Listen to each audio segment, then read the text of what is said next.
Hey everybody, my name is Seth, and today we're going to be talking about what happens when you have the moon as your chart ruler.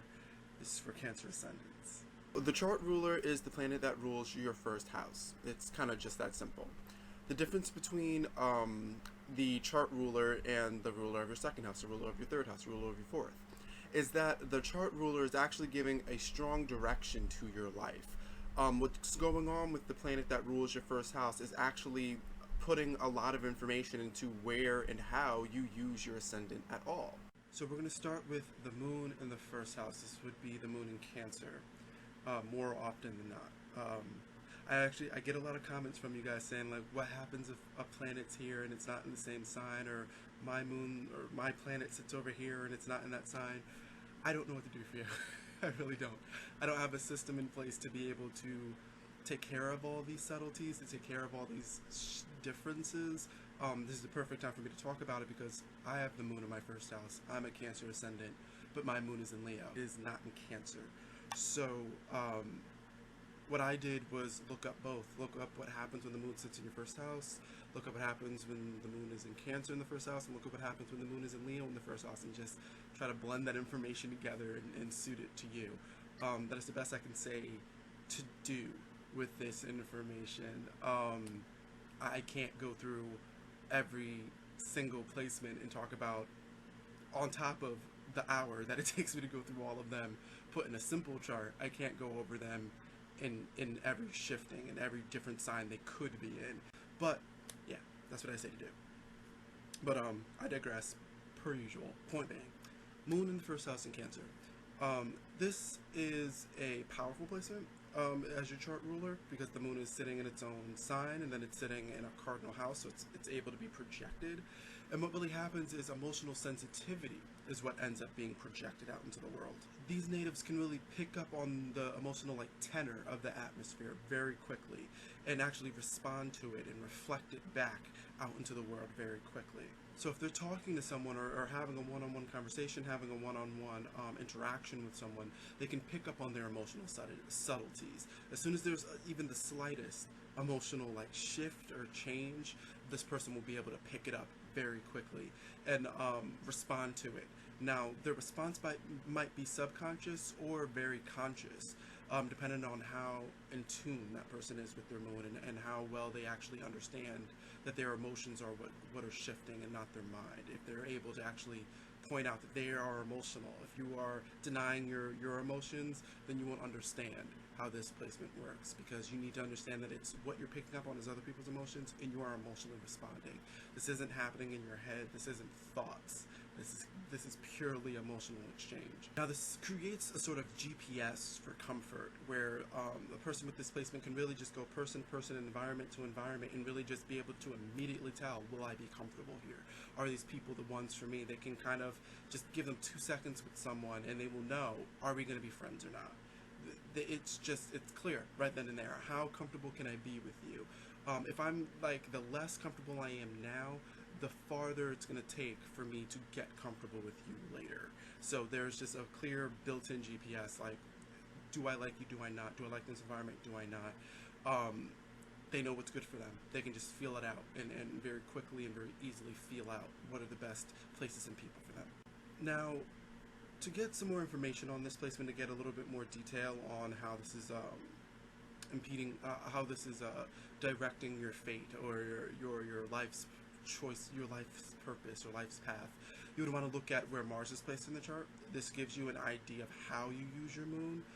If you're looking for the people and the environments that make you feel most comfortable, you're going to want to think of why.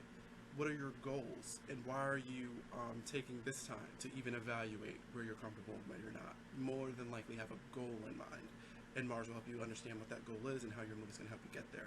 And then you're going to want to look at Aries more than likely sitting on the midheaven. Now, this creates a sort of Pied Piper effect, where the moon person can kind of go to person, environment to environment, and kind of create this swell of emotional support where they are just very charming and they're very nice, and people fall in love with them, fall in love with their personality, fall in love with their charisma. They treat them like a son or a daughter, or they treat them like their husband or their wife, and they're not dating, they're just friends. They can pull and draw out very strong emotions from other people. And they can kind of take advantage of that and create this kind of army behind them of people who are just willing to protect them and serve for them and support their ideas and support their dreams because they care and they want what's best for this person. And this person wants what's best for other people as well, but once they feel comfortable with someone or some place, they can really make it feel like home and really make people and really give people the impression that they're family.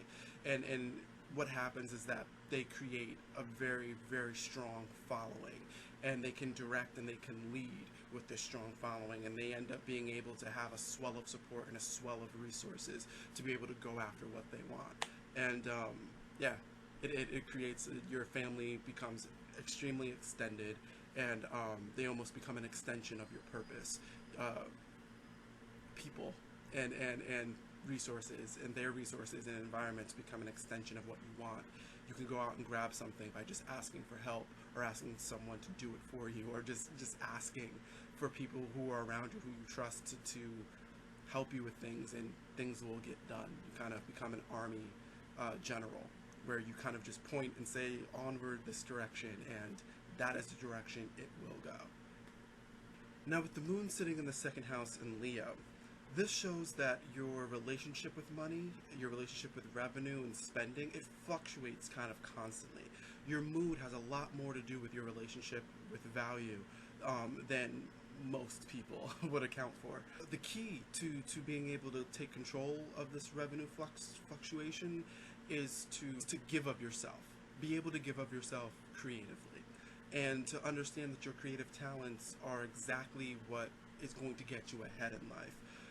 More than likely, someone with this placement, unless there are other things that help you be creative through more practical means, more than likely doing practical things, sitting in an office, sitting in a huge building where you're kind of lost in the shuffle, is not going to be good for you, and you're not going to be able to build up a lot of resources or build up a lot of things that you value in that sort of situation. You're going to need to be able to kind of be a star and give creatively and express yourself creatively, and to constantly be able to use your natural talents to their fullest extent to be able to gain attention for the right reasons, and that will gain you a lot of money and resources and support for the right reasons.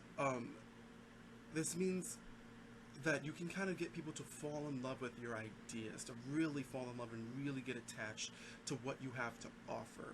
This doesn't mean that they're going to be attached to you, so you're going to have to work out some ego things, depending on where your sun is placed, where understand that what people are falling in love with is the possibilities. What people are falling in love with is your ability to create structure. You're going to have to be there, be present, be witty, but you're going to have to sell them the emotions attached to what it is you want to do. Don't try to really sell yourself. That's not what it's about.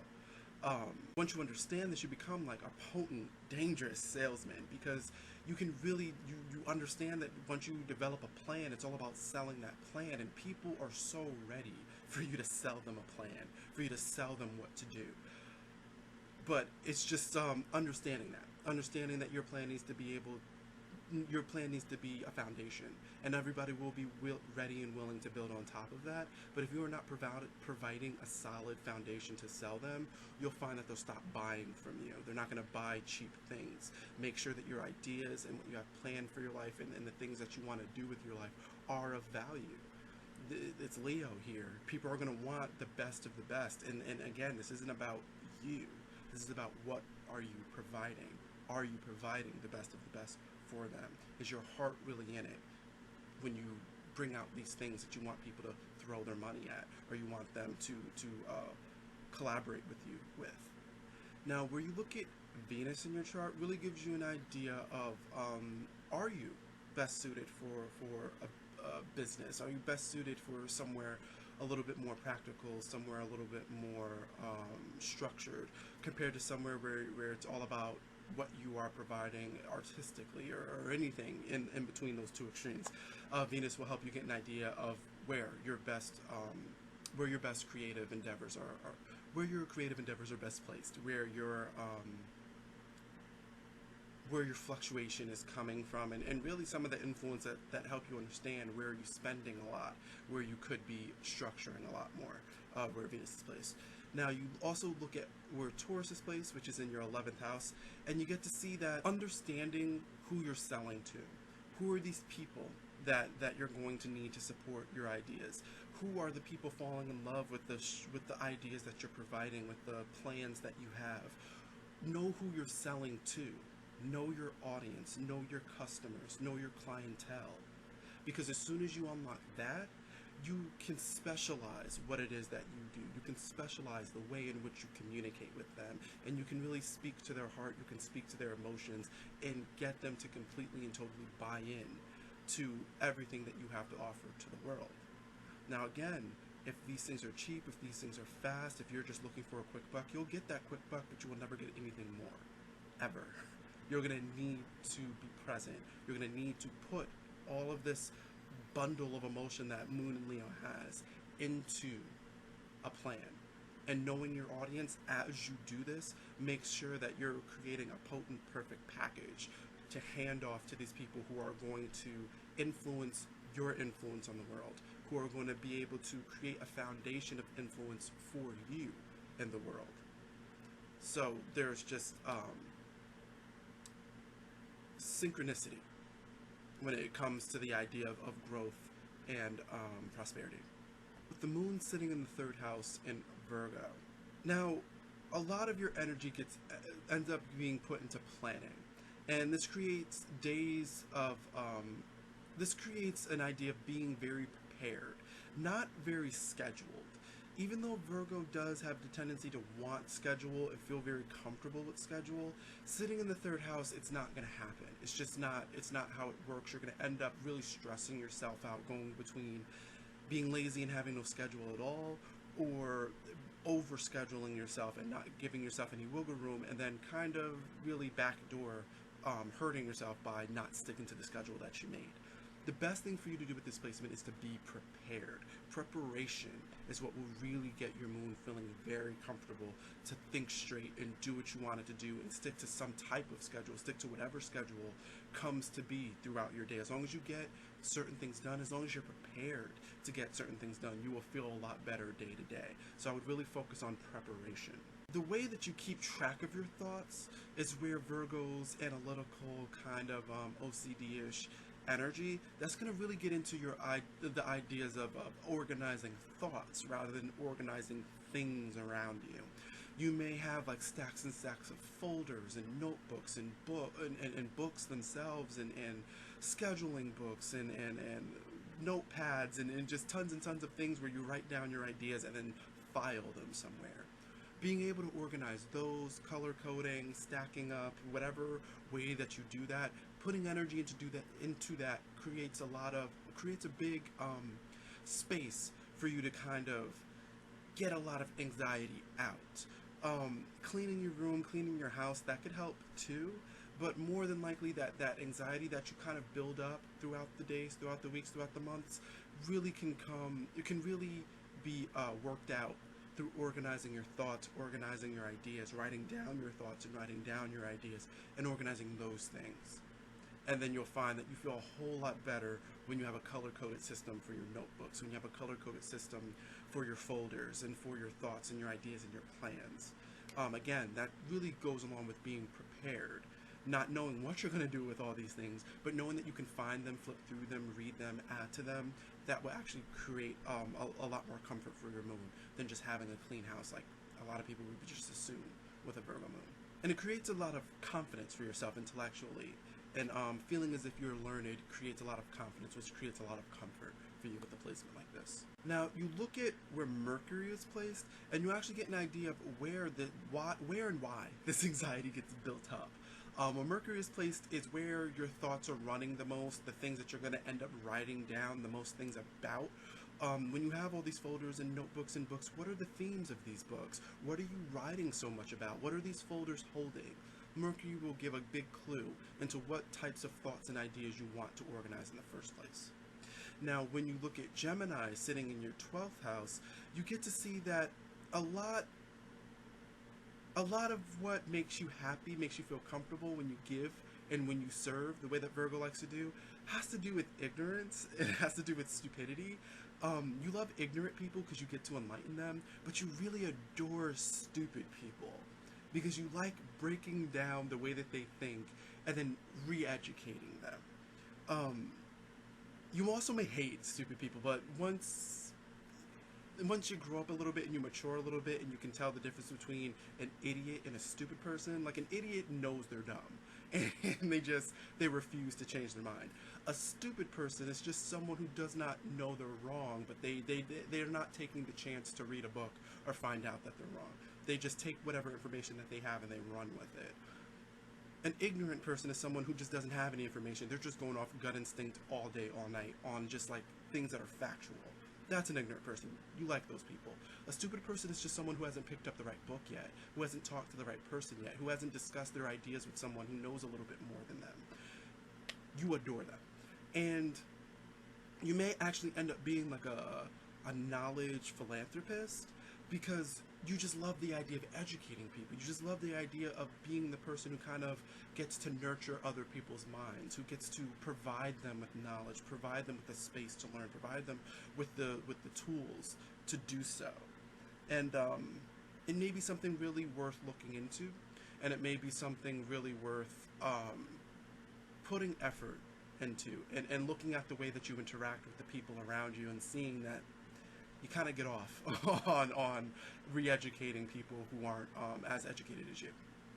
Now, with the moon in the 4th house in Libra, this is a very karmic placement because a placement like this creates such a solid foundation that your career can really blossom out of this. Your ability to create a career in which you can kind of grab stardom in whatever field that you decide that you're most interested in. You can kind of grab stardom where other people are grasping at it, reaching for it, climbing for it, exhausting themselves, working towards it. When you master this and you get in touch with your moon and you get in touch with what you feel is most important and what you feel is what drives you, you can kind of just simply put your hand out and wrap your fingers around what it is that is stardom to you. With this placement specifically, you have a lot of habits that surround dependency. You may be very dependent on people and family and things to kind of give you a sense of security, where you can kind of escape reality a little bit in a sense that you allow for other people to support your bad habits. You allow for friends, or you even go and seek friends who will support your bad habits, who don't see your bad habits as you understand them to be bad as bad. So you hang out with them and you put yourself with them so you can feel a little bit better about what it is that you do that you feel guilty about, instead of dealing with those things, instead of surrounding yourself with people who would feel guilty too, who can help you get out of these habits and make you feel guilty. You know what I mean? Or even surrounding yourself with people who feel guilty about things that you know you will support. Surrounding yourself with people who don't do anything about the things that they feel guilty about, where you become the person who supports their bad habits. You don't want to be that person either. You want to be able to either set people straight or release yourself from that negative cycle. Understanding how to choose friends, understanding how to choose relationships, being able to use that balanced mind that you have to rise above the sort of easily seen relationship issues that go on between you and others and others, it is necessary for you to spawn amazing growth in your outer life. You need to settle your inner life. You need to settle what's going on at home, what's going on with your personal relationships. And it allows you to free your mind and focus on what's going on in the outer world, what's going on with your goals. And once you're able to do that, goals are simple for someone like you, for a mind that you have. Goals are very, very simple. But you need to release the complicated that is going on in your personal life to be able to focus on the simple. And it is very easy for you to get caught up in what's going on socially, to what's going on in your personal life, and not be able to give all the energy you could to what's going on in your career life. And once you're able to do that, that is what I mean by your ability to just kind of grasp what it is that you want. Because it is that easy for you. but it's a tricky placement when you have your moon down here, and you're too concerned with what's happening with everyone else around you. You look at where the moon is placed, right here in the 4th house, and you look at Cancer sitting on the ascendant, and you get to see that it really comes down to what it is that you do. What is your interpretation of a good life? What is your interpretation of a good person? What is your interpretation of pleasant culture? What is your lifestyle? And you being able to live that lifestyle authentically, make authentic decisions, follow through with what it is that you say and what it is that you believe. Go out and do that. When you say, I want to live a life like this, and I want to be surrounded by people like this, and I believe that beauty is this, and I believe that harmony is this, go out and do those things. Go out and find like-minded people and interact with them. Trust them. Bring them into your life. People who support the lifestyle that you already want. And your influence becomes subtle. It is a subtle influence on others, but you climb to the top quickly, and everything that you decide that you want out of your life, when you find people and environments that enrich that, instead of forcing you to be inauthentic by dealing with people who do not believe the same things that you believe, or dealing with environments that do not support what you feel is harmony, what you feel is good, you're living an inauthentic life, and you will get inauthentic results. The more in touch you are with what is going on inside of you, how you review your life, and what is going on with the lifestyles that you believe in, when you get more in touch with that and you become more in tune with that, and you start living your life by those standards and start putting those standards against the world around you, and leaving behind the things that do not reach it, that is when true beauty and true success becomes enlightened for you. With the moon in the 5th house in Scorpio, with this placement, you kind of take self-expression and fun and celebration very seriously. When it comes to going out and having fun, when it comes to going out and letting the world know who you are, you suddenly become very focused on that. You suddenly become very sensitive about other people's motives and intentions around you when you're trying to get these things done.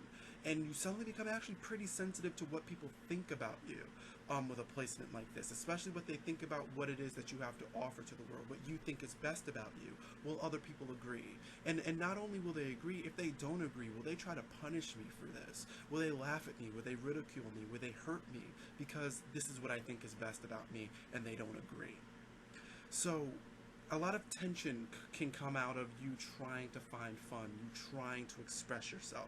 You can end up having violent reactions to people not giving you exactly the reaction that you want. So you're going to have to really check your ego here and make sure that you're not expecting people to adore everything about you, instead of just adoring yourself and being comfortable with that. And then, being happy with whatever positivity anyone can give you, but not expecting a certain level of positivity from everyone around you. So what I'm really saying here is that your idea of fun, your idea of celebration, your idea of love, really, to an extent, is kind of very measured. You know exactly what kind of love you want. You know exactly how much it takes for you to be happy. But these measurements of fun and love are idealized.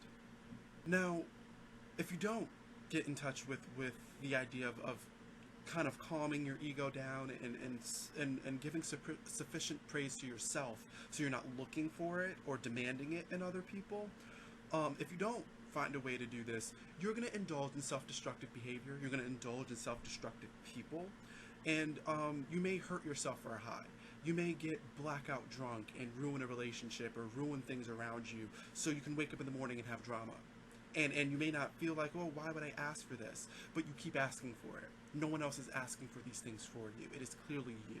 And subconsciously, with a sensitive placement like this, you are looking for pain. You may go out there and look for it and try to find it and try to touch it, especially if you're my generation, when your moon is next to Pluto. You may really indulge in getting yourself to a point where you are miserable, so you can get an emotional high. So you can feel as if you're living, so you can feel as if you're alive. And that's sick. It is sick, but it happens. And you're going to need to understand that it happens, and you're going to need to accept that within yourself, understand that these are the cards that you were dealt, and then play them the right way.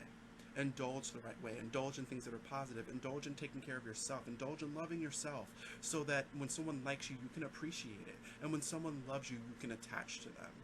But not being so demanding, because it's really a reflection of you not loving yourself enough and expecting everyone else to compensate for that. You need to praise yourself. You need to love your ideas of self-expression. You need to love your ideas of fun and celebration first. Be able to do it on your own. So then when people want to join or are interested in joining or just find a few things about you fun and cute and nice, that you can appreciate that, not demand more. Now, looking at the sun, you can really see where your ego needs to kind of be taken down a few notches. Looking at where the sun is placed is where you're going to be most sensitive about your ideas concerning fun, your ideas concerning what is best about you. So really that helps. It helps a lot to know where your sun is, to know what house it's sitting in, what's going on with that, so you can understand that is where I need to take care of myself the most and not expect everyone else to love this thing about me just as much as I do. When you find Leo sitting in your second house, you really get the idea that your ability to gain praise is really going to be physical. You're going to have to physically go out there and exert some type of effort to get people to understand what it is that you find fun, to understand what it is that is celebration to you, to understand what your self-expression is. You're going to have to go out there and really do it, show it to them, and don't expect anything from it. Just go out there and make sure that you're seen, because that makes you feel good. And go out there and make sure that you're having fun and you're celebrating who you are and what you have to say, because that makes you feel good, that makes you feel powerful, and people will respond to that. But you have to physically do it so they can have something to respond to. More often than not, when you find that you do this thing, when you take this advice, that you're blazing a trail, that you're doing something people weren't expecting you to do. 9 times out of 10, people don't understand you because you're a lot more secretive than you think about what makes you happy, about what fun is, about what self-expression is for you. So when you do go out there and do it, you tend to shock people because they just weren't expecting that from you. And then that shock and that ability to have something to respond to will create a lot of energy around you, a lot of energy around what you do and what you find fun. And that energy, especially for you, can be translated into power once you now know what you're working with. With the moon in the 6th house in Sagittarius, this placement it's a little funny because what you crave is stability. What makes you feel comfortable is routine, but it's routine that can be created immediately. You find something that you like, you want to turn that thing that you like into a routine. I want to do this thing that I like after I do this other thing that I like, after I do this other thing that inspires me, after I do this other thing that makes me feel happy. Like, you like to put all these things that you like to do that make you feel inspired, that make you happy, that make you feel like you're doing something and having an effect on the world. You want to stack them up in a certain order. You like to systematize things. And it can seem very counterproductive to what Sagittarius is all about. But when you have 6th house energy, it is all about the idea of systemizing that thing, integrating it to create an idea of health. And health is just really balance, balance of production. The thing that can impede the most on your ability to create stability within your systems is restlessness. Doing something just because, going into a job just because it's a paycheck and it will allow you to get somewhere else, you're going to find that you get bored with it very quickly. You become restless within these things, within these jobs, within these environments very quickly, and then your comfort level gets lower and lower and lower. The more restless that you are, the less comfortable you are emotionally, the less comfortable you are to be able to do what you have to do within a working environment. And this usually means that if you're working somewhere and you become less and less inspired there, it becomes less and less fun to work there, you're going to find other things to focus on, which lead to problems with authority. Meaning that you can be working at a job and you're the top worker, you immediately come in and you grasp what's going on around you, you jump on top of all these different jobs, you take on all these different responsibilities, you're having fun, you're feeling inspired. A couple of months down the road, and you're just the guy or girl who talks to everyone, jokes around all the time, lets your responsibilities slip away, because you're no longer inspired by the work, you're inspired by the connections and the people who are around you, which means that you're going to eventually lose steam, and you're eventually going to start cutting off opportunities to grow within this business because you're no longer keeping up with the responsibilities. You're keeping up with people, or you're keeping up with other things that your bosses will not appreciate. So you want to take yourself out of situations like that and keep yourself from feeling restless. You can love your job. You can love to work. This is possible with a placement like this. But the idea is that you need to fall in love with your work. You don't just come into something and suddenly it's just what you love because it's new. That's not falling in love. That's almost lusting. You treat your work like a person, like a girl or a guy that you like. It can't just be hit it and quit it, because you will continuously hit it and quit it when it comes to jobs, when it comes to opportunities. You're going to need to learn to fall in love with it. What inspired you in the first place? And can this thing continuously inspire you? Can you take it in your own hands and mold it into something new that can continue to grow in a different direction? And if so, can it fit into your life? Can it suit your lifestyle so you can systematize it into everything else? Because if it does not become healthy, a healthy balance within your personal life, and your work life, and your social life, and all these other things, if it doesn't fit in with all these other things at the same time, which is a lot more complicated than it sounds, then you will become restless. And when you become restless, you become uncomfortable, and your work becomes uncomfortable, and your work ethic starts to fail, starts to drop. So make sure you focus on these things. Make sure you focus on the authenticity and the ability for these things to integrate into your life and fall in love with what you do. Don't just expect for it to stay fun forever. More than likely, looking at where Mercury is placed will give you an idea of what drew you to wanting to work at this place, what drew you to this type of work to begin with. So what made you say, well, I want to earn money? I definitely couldn't earn money digging graves every night, unless you can, unless you would be interested in that. But more often than not, people aren't interested in working at a factory and just putting a top on something over and over again all day, especially with this placement, or digging graves all night. What is it that you can say, you know what, I could live doing this? I wouldn't go crazy trying to just go in every day and earn a check doing this. Why not? Start looking into what it is that you found fun. What made this job even survivable enough for you to say, I can earn a paycheck doing this, so I can do other things.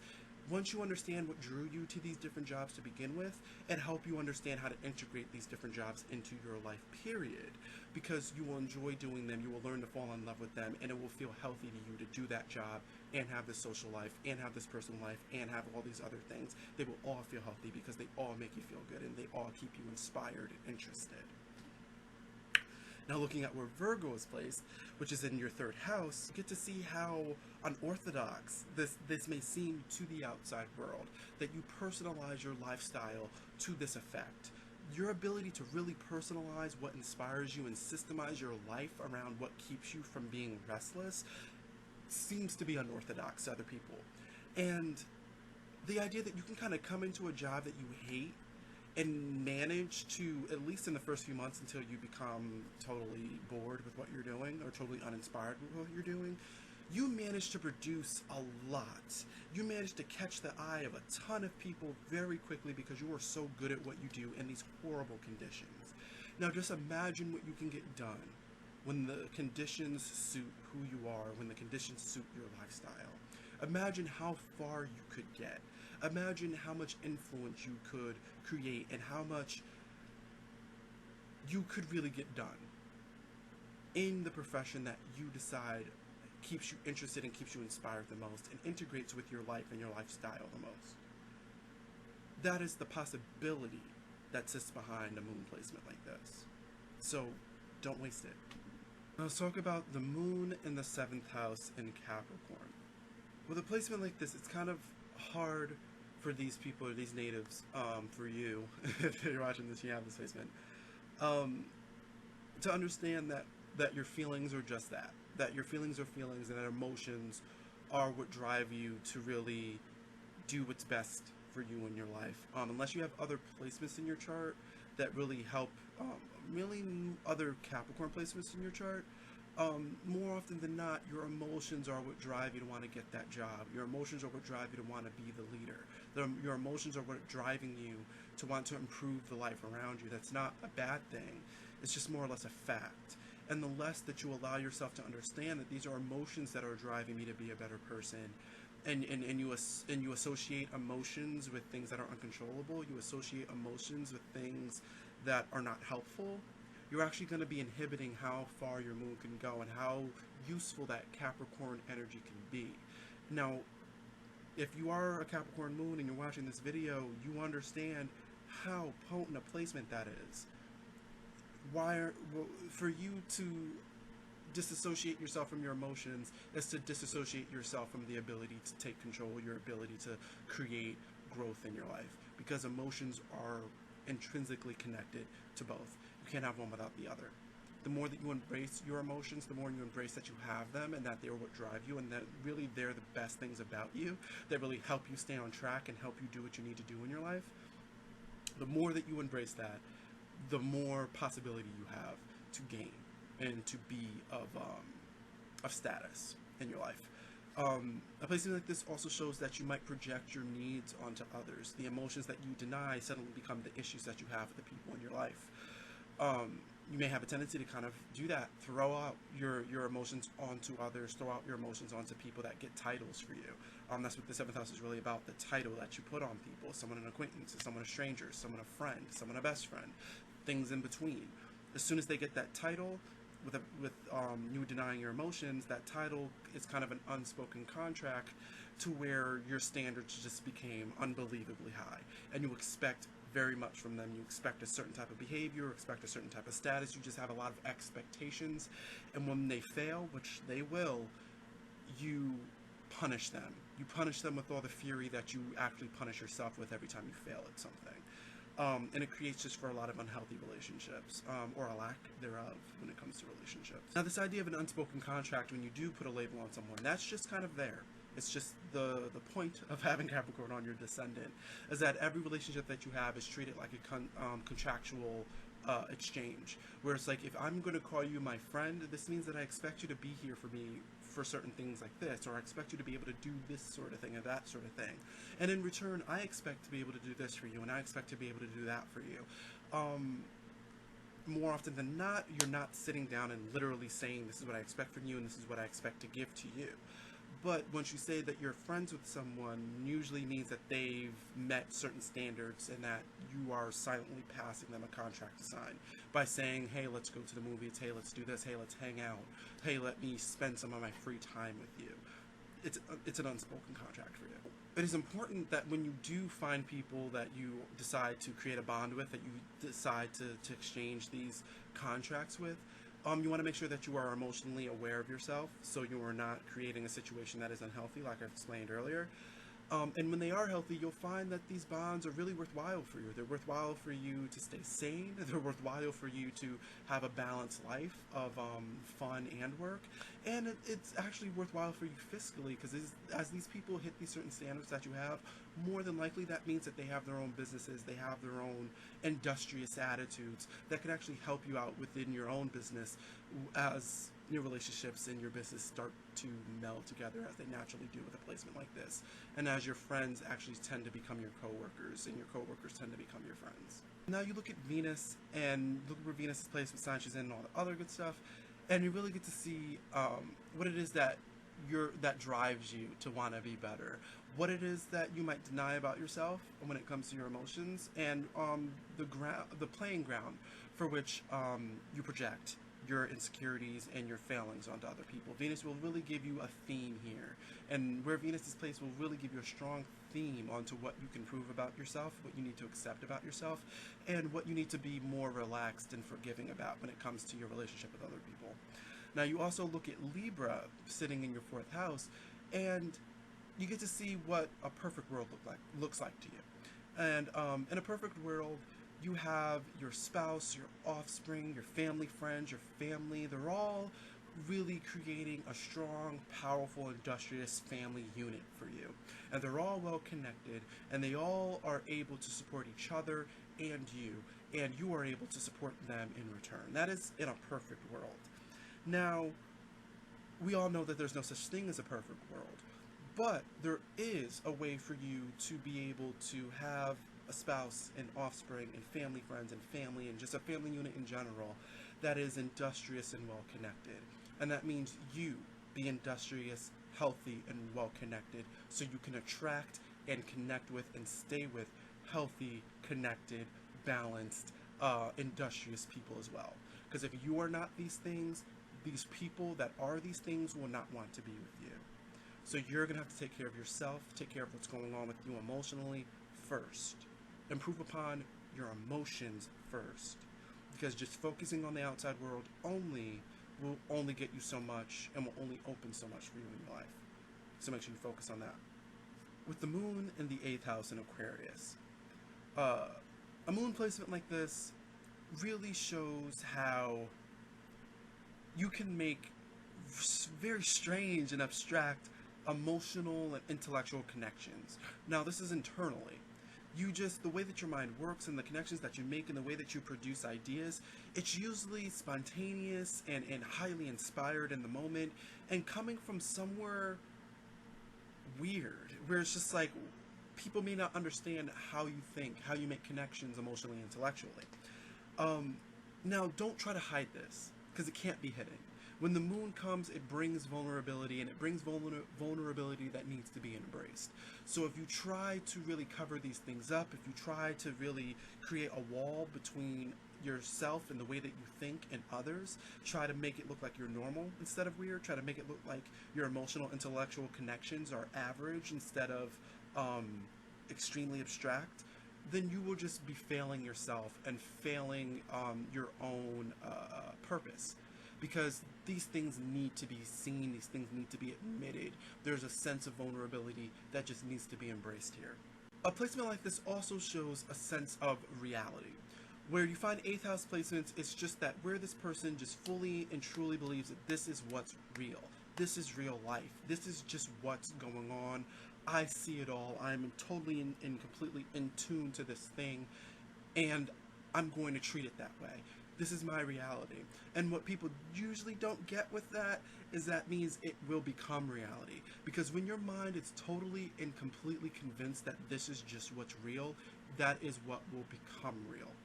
Because you're not letting it be anything else. You're not letting it be any other way. Now, when your moon is here and it's in a sign like Aquarius, that means, again, you're going to have to be open about this. You're going to need to project this and let people know and make sure that your life surrounds your emotional ideals and your intellectual ideals. And make sure that your reality is just that. Don't focus on changing other people's minds. Don't focus on bringing people along with you. Focus on finding people who already understand where you're coming from. And if they don't already understand it, they're willing to understand it. You are not here to change minds. You're here to influence people who are ready to accept what it is that you have to say. People who are ready and willing to accept your reality, and also find those people that are part of that reality to begin with. They believe the same things that you believe. But you're not going to find them, you're not going to gain influence over them, you're not going to be able to even understand how your influence works if you're not able to be open and vulnerable in this way. The idea of you being able to project a sense of reality and turn that reality into truth is a great power. It is a great, powerful placement here. But with great power comes great responsibility, and that means that you're going to need to take personal responsibility for the things that you say, the influence that you have, and the things that you do. When you run from responsibility, you run from power. So just remember that. You look at where Pluto is placed and you get an idea of what reality you are really tuned into.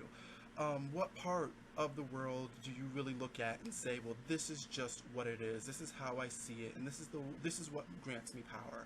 I understand this section of reality very, very well. I understand this theme when it comes to my life very, very well, and I see it this certain way, and this is what's real to me, and this is what I'm going to put into my world. This is how I'm going to see my life, and this is what it will become. No one else has any word above that. Pluto will give you that theme. Pluto will give you that information to understand where your insights are really directed. Now you look at Scorpio sitting in your 5th house, and you get to see that what power really means to you is your ability to highly influence people. You can just persuade people to just do what you do, think the way that you think, and feel the way that you feel. whether they like it or not. And again, with great power comes great responsibility. The more that you have to try, and the more that you have to change people and force them and bend them to really understand this and to fixate on the way that you fixate, means that you're responsible for keeping that up, and you're responsible for whatever happens to them if they snap from all this bending. The less that you have to bend them is the easier your job becomes, because your job is to come out into this world, influence and persuade and establish a form of reality that people are going to have to follow, that is just going to become real. Understand that the more that you have to struggle to bend people to your will, the more likely they are to snap, which is going to be your fault, and the more likely that they are to snap back into how they used to feel, and you gaining the repercussions of their anger and their resentment to you for making them bend for so long before they snapped back to how they used to be. So things of that nature. Be very conscious of that, of your effect on people and what you're actually doing to people when you enforce your will. You're going to have to come to terms with your vulnerability. You're going to have to come to terms with your inadequacies. They are there. You're human, just like everyone else. And those inadequacies and those vulnerabilities, they're going to be harsh. Because when you establish what's real and you talk about what's real, people are going to tell you what's real too. You're going to attract people who are ready to tell you what's real too. And you being a human and you having inadequacies is real. And if you're not willing to hear them, accept them, work through them anyway, still find power and still find success, even though people are so willing to tell you what's wrong with you, if you cannot deal with that, you cannot deal with power. If you cannot be strong in that way and be vulnerable in that way and use your vulnerability for yourself and turn your vulnerability into strength, then you won't be strong. You need to be able to deal with the harshness that comes with the territory of a placement like this. So just be careful what you wish for with a placement like this, because you do get it. You get what you wish for, you get what you want in a big way. So make sure you know what it is that you want, because if you don't and it's the wrong thing, you will be punished severely. Now, with the moon in the 9th house in Pisces, this has mass potential for influential self-expression, right? But it also has mass potential for wasted efforts and lost momentum. Pisces here is able to really explore the highs and the lows, the different extremes of life, as it really does enjoy to do. Now, the issue is that you with this placement, you with this very sensitive moon placement, are kind of very sensitive to people who have stronger opinions than you. And someone with a stronger opinion than you can really lead you in certain directions. No longer are you drifting naturally in and out of these highs and lows. No longer are you pushing yourself to certain extremes to get an experience and get some information to be able to pass on later.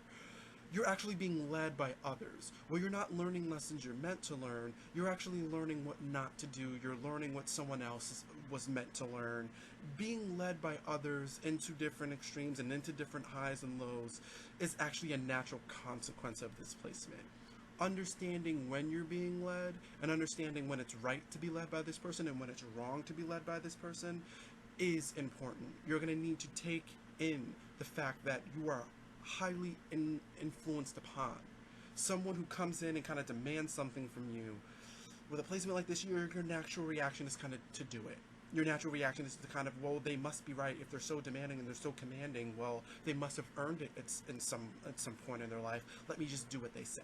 Let me just go where they tell me to go. Let me just follow them because they said so. Don't fight this, because sometimes Pisces really does get a lot of power, a lot of knowledge, out of sometimes just bending to people, just going with the flow, just go with it. Maybe they didn't deserve it, but they ended up giving you something you didn't expect that was beautiful. Yes, sometimes that is good for Pisces, to just kind of take it on the chin and just go with the flow. But if you see that they're leading you somewhere negative, if you're always in the position to see it for the first time that someone is leading you somewhere negative, you will always be somewhere negative.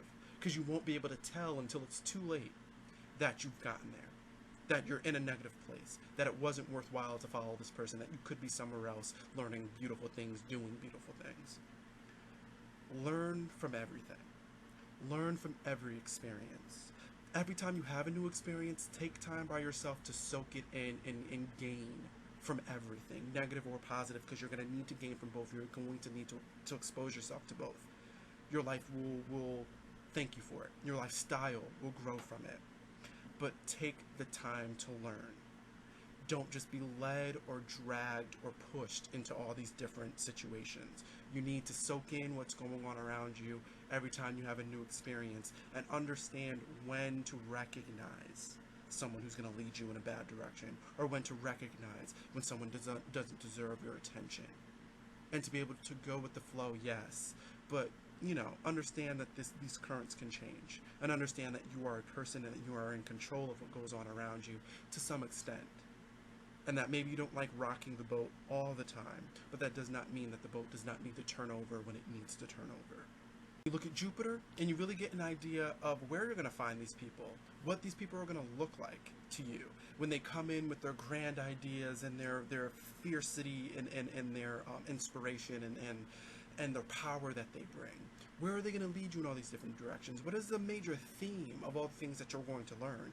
And when you get older and you become more mature, what type of Jupiterian type of person are you going to be? Because you are going to end up enveloping a very Jupiterian air to you with maturity.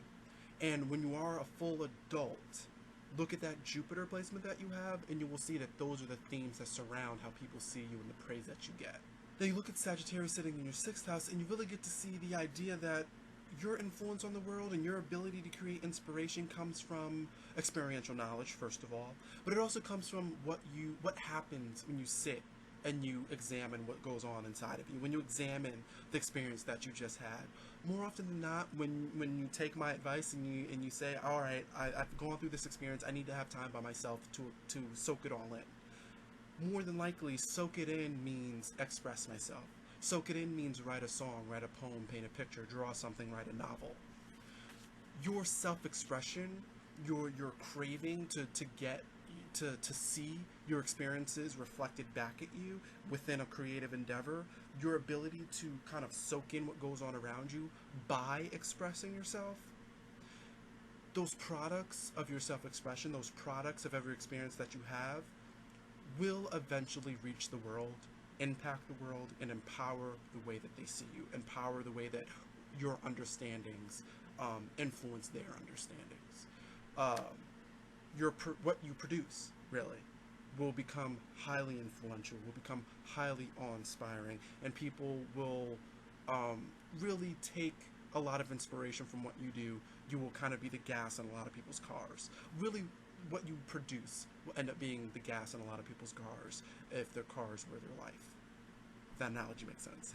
The moon in Aries on the midheaven, in the 10th house. Your power kind of lies within presence alone. Like, just that is enough for you to command space, command respect, draw attention. You can kind of just walk into a place and with body language alone, just command that space.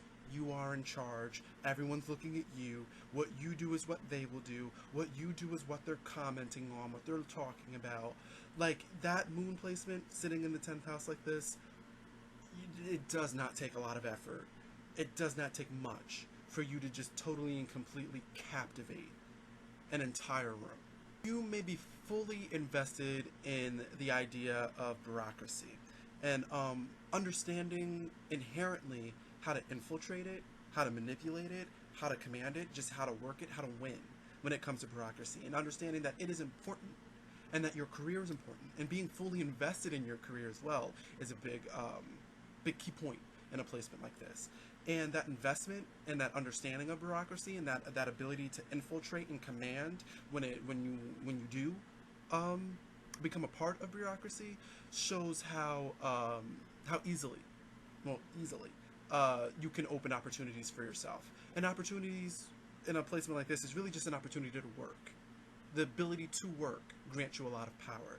You do not have to look hard or expend a lot of energy to find work. You will always have work for you. But are you willing to do it? Will you do the work? That's what's important. But finding it, not a problem. Choosing the best of it comes with experience. Choosing to work efficiently. Choosing jobs that give you the most for your effort. Being able to make decisions in that way. That will come with experience. But finding choices for work, not a problem. And being able to do the job is what you're going to have to focus on. Look at Saturn and you get to see the theme of this work to begin with.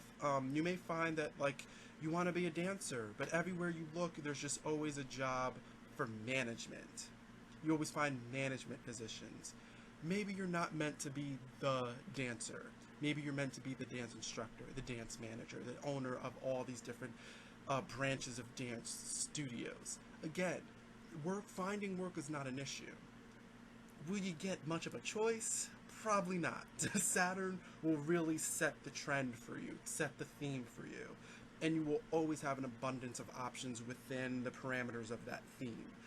Saturn just kind of doesn't fuck around that way, especially with a placement like this. The moon kind of has to bend to Saturn's will. But can you make the most of it, and can you do the job and find the things that connect to you the most? You will excel at them no matter what, but are you willing to do it? Are you willing to make it happen? You look at Capricorn sitting in your 7th house. Now you get to see that your influence on the world and others is measured and purposeful while staying authentic and vital. The things that challenge you, when you challenge yourself, when you do the work, to others, when they watch you doing this, when they watch you doing what you do best, which is working it out, doing what you need to do to get ahead, when they see that, it seems like a theatrical display of power. Just you working hard and doing what you gotta do just comes off to people like, oh my God, like, I can't believe they're so powerful. I can't believe they're flexing in this way. I can't believe they're so capable. It almost seems as if you're showing off when you're just challenging yourself to do better and achieve. So understand that this is a great hand to be dealt. If we're going to be talking about the cards that you were dealt in life with these placements, this is a great hand. This is the ace in the hole, and ace and Aries, needless to say. But yeah, understanding that people are awestruck by you just working. And when you put your work on display and when you work in front of people, they're awestruck. Don't take all this and get a big ego about it, because your ability to stay connected is how you're going to stay influential. Having friends, having people to talk to, having people to help ground you and level with, having a fluctuating personal life, an exciting personal life, having relationships in general with that Libra 4th house, it what keeps your midheaven afloat. It what keeps you producing, keeps you in the limelight, so to speak. And I guess just like fun fact, you only marry up. You're not a gold digger by any means, but your husbands or wives or whatever in between, they tend to be equally as awe-inspiring, and you are not the one to marry down with a lesson like this. You always marry up. Now with the moon in Taurus in your 11th house, you become highly intuitive about who's good for you and who's not, who's good for your long-term goals and who's not. If you have friends, or a boyfriend or a girlfriend, something in between, if you have these types of people around you, you will start, with a placement like this, you will start to get an inkling of, are they really good for me?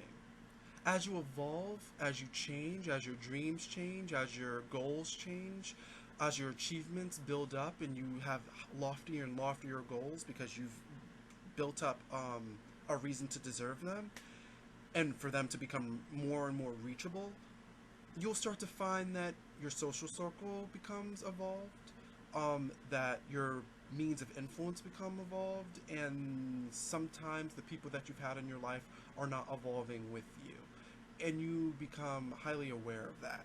You become immediately aware of if a friend is going to still be a friend in 2 years, if a friend is still going to be a friend in 3 years, 4 years, 10 years. Is this person evolving fast enough to be able to keep up with what I'm about to do?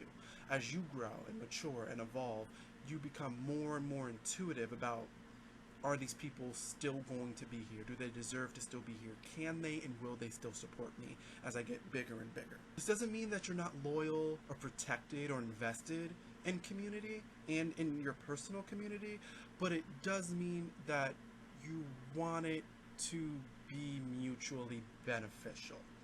And with a moon placement like this, you are very quickly going to understand when it's not mutually beneficial anymore, when it's mutually beneficial no longer. And not only that, you will tend to do something about it immediately. You invest in what you need to invest in, and when it's no longer a sound investment, you will let those things go. With this placement, you're going to want to look at where Saturn's placed, and you get an idea of where it is that you best evolve, and what standards you're actually going to lay out to understand whether these friends, whether these friends and communities are still mutually beneficial to you. Are they a sound investment? Saturn will help create the standards to help you understand what is a sound investment and what is no longer. And it might sound a little harsh to call people investments, but it's not really them as a person that you're talking about. It's the relationship that you have with them and the mutual support that you give to each other. That is the difference. When you do care about community, you do become detached. It's no longer a person. It is a relationship. And relationship comes with loss and gain. And do these losses and gains make sense? You understand that, and you can really look at relationships and communities and deal with people like investments. Now you look at Aquarius sitting in your 8th house. Yes, you can make these investments, and yes, you can be very business-like, I guess you could say. Treat people in relationships and communities almost like it's a bank and it's a mutual fund, and then it's all these different things. Like, you can kind of compare people to finances in that way and treat relationships as if they're finances in that way. And that's totally fine. It's not a bad thing to have this sort of mentality and to be able to curate and work with relationships in this way. But what it means is that there's a high responsibility for you to look at the reality of that situation and to understand that you are expected to be the most stable, the most committed, healthy, and the most realistic in these situations. If you are not able to rise to the occasion and deal with the fact that you may not be a sound investment for a lot of people, and that you need to make yourself the best sound investment to these people for you to even judge them on if they're a sound investment in your life, is what is most important. Your influence comes from your ability to rise to the occasion. And when you are at the top, then you can look at other people and say, well, are they a sound investment? Is this mutually beneficial? Is this what's really going to be what's going on? Make sure it is mutual. Make sure you are a sound investment to others. It only becomes an issue to look at things this way and to have this type of mentality if you remove yourself from the equation and you just, without realistically judging yourself, just assume that who you are is why you're a sound investment in other people's lives. And you will find that no one's a sound investment because you're not a sound investment. So you're not going to have a community full of people who are worthwhile if you're not worthwhile. They're not going to be there, and they're not going to want to support you if you're not able to create mutual benefit for them. Rise to the occasion. Be a better person. Be a functional, practical part of your community, so you can expect that in other people as well. Lastly, with the moon in Gemini in the 12th house, with a placement like this, you have the ability to kind of channel a lot of great wisdom, cosmic wisdom. You can kind of tap into the zeitgeist and bring a lot of great, amazing wisdom into this physical world. It does not mean it's always through speech. You may communicate with a lot of different languages that have nothing to do with opening your mouth. Usually with a placement like this, you can look at facial expression, body language, things along those lines where you just communicate a lot without opening your mouth. Someone with a placement like this may do well in a silent movie, like those black and white movies where it's silent and you need to just be able to convey a lot. You can do this and actually educate people without really having to open your mouth. Get your point across and get certain very difficult, complex points across with just inflection and body language and things that I've already listed. It's just the idea that you have a lot of options when it comes to conveying information into the physical world. And the idea that this information that you want to convey more than likely is tapped into something much bigger than yourself. Now, one of the big trademarks of having 12th house planets is that in youth, the themes of that planet can be very selfish. So, to make this relative, in youth, your emotions may be very, very selfish because you just don't understand other people's perspectives fully. And it's because you don't understand your own perspective fully. If you are not interacting with the world the way that you need to, if you're living in your own personal imaginary world, you're not going to understand where other people are coming from because they're not in your world. They're not in this imaginary world. You're going to have to understand that there are people outside of this. And what you see and what you understand is just a piece of the picture. Taking the time to understand where someone else is coming from, understand their world, understand their reality, and to not agree with it, but to accept it is what's important. That is what maturity means for you. And the more mature that you get, the more that you understand your perspective within all these different worlds, within the outside world, within the world outside of your mind. When you understand that perspective and yourself within that perspective, then you will find the kind of trademark interpretations out there about 12th house planets, about your ability to understand others, your ability to be so helpful to others. In youth, it's not the case. You're not just born being able to help. You have to learn. You have to learn how to be helpful. And that means you're going to have to learn yourself and learn to step outside of your own imagination, to learn how to step outside of this world that you live in your head and live in the real world for a little bit and accept the real world even though you may not agree with it. And then you're less selfish. Then you're able to help others. Then you're able to understand others. It just comes with the territory. It comes with the territory, and it's something you're gonna have to learn. You're born with the capability, but that does not mean you're just born and you're able to do it. You have to learn, and you have to work at it. Look at Neptune, where it's placed in your chart, and you get an idea of what section of the world, what section of perspective you need to really put yourself in. When you talk to someone else and you're just not understanding them and you're finding yourself getting anxious and getting upset, calm yourself down, think about where your Neptune is placed and say, let me step into this world. Let me step into this perspective. Let me see where they're coming from and use Neptune as a guide on where to go with this. And then start asking questions. Beautiful thing to do with a placement like this is to ask questions. Use Neptune to create a theme to ask these questions and start stepping outside of your world. Start stepping into the unknown and make that unknown knowable to you. That's what Neptune's going to help you do. You look at Pisces sitting in the 9th house and you really get to see that commitment is key and passion is paramount. You need to be committed and find reasons of interest to step outside of your world. Experiential knowledge unlocks a lot for you, but you need to step into the unknown. Your emotions are not your world. How you feel is not fact. How you feel is important. How you feel will influence your lifestyle and influence how you survive in this world, yes.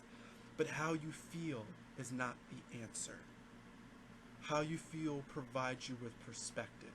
You need to understand others' perspectives. You need to step into how other people feel. You need to step into a different world outside of yourself to be able to experience and to be able to truly gather knowledge. And then when you express yourself again from how you feel from your space, it'll be relatable. It'll be helpful. And you will be a helpful person. So just understand that message. And Pisces sitting in your 9th house, again, it reiterates that message. Step outside of yourself, experience something new, experience the unknown. Get in the real world for a little bit and start seeing what's around you. So yeah, that is Moon as the chart ruler. Hopefully you guys found it helpful. I'll be back soon with the next one. I'm not actually sure. The next video will be Venus again. Next video is going to be Venus and Taurus. Alright guys, so make sure to like my page on Facebook, follow me on Twitter, Instagram, all that good stuff. Subscribe if you haven't already. Like this video if you like it, share it if you like me, and stay tuned because you never know when I'll start talking about you next. So thanks, and bye.